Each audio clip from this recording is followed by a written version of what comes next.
Hello everyone, so সকলকে স্বাগত জানাই নতুন একটা ভিডিওতে। তো ফাইনালি বৃষ্টি নেমে পড়েছে এবং এই বৃষ্টিটার ভীষণ ভীষণ দরকার ছিল। তার সাথে আমার গাছগুলোরও না বৃষ্টির জলের ভীষণ দরকার ছিল। এবারে এরা পুরো তরচাদা এবং চাঙ্গা হয়ে যাবে।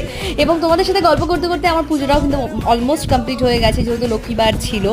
আর তার সাথে কমপ্লিট করে পাঁচালি কমপ্লিট করে খাওয়া দাওয়া করে সন্ধ্যেবেলা বেরিয়েছিলাম দুজনে মিলে একটু শ্বশুরবাড়ির উদ্দেশ্যে। পথে যেতে যেতেই মনে হলো পেট্রোলটা শেষ, তো ঝটপট করে পেট্রোল পাম্পে ঢুকে পেট্রোল ভরে সোজা চলে যাবো শ্বশুরবাড়িতে। যদিও আর ভিডিও দেওয়া হয়নি তারপরে। আর এই দেখো আমার গাছের ফুল, হ্যাঁ, আর এই আকন্দ ফুলটা জানো তো আমাদের ফ্ল্যাটের সামনে হয় একটা বাড়িতে, সেখান থেকে নিয়ে এসেছি। আর এই হচ্ছে ঘরের অবস্থা। ঘরের যে খাটটা ছিল, বেড খাটটা, সেটাকে আমি শ্বশুরবাড়িতে পাঠিয়ে দিয়েছি, কারণ এখানে নতুন খাট আসছে সেই জন্য। আর আমরা বাড়িতেই কিন্তু খাট ম্যাট্রেস আগে থেকে অর্ডার করা হয়ে গেছে। সো ম্যাট্রেসটাকে পেতে আপাতত আমরা নিচেই নিজেদের আস্তানা গেড়ে নিয়েছি। মোটামুটি খাটটা কমপ্লিট হলে তোমাদের সাথে শেয়ার করে ফেলবো। আর এই দেখো আমার ড্রয়িং রুমটাতে এত সুন্দর রোদ আসে রান্নাঘর দিয়ে, জাস্ট ফাটাফাটি। সো যাই হোক, ভিডিওটা ভালো থাকে চ্যানেলটাকে সাবস্ক্রাইব করে দিও, লাইক করে দিও, কমেন্ট করে দিও।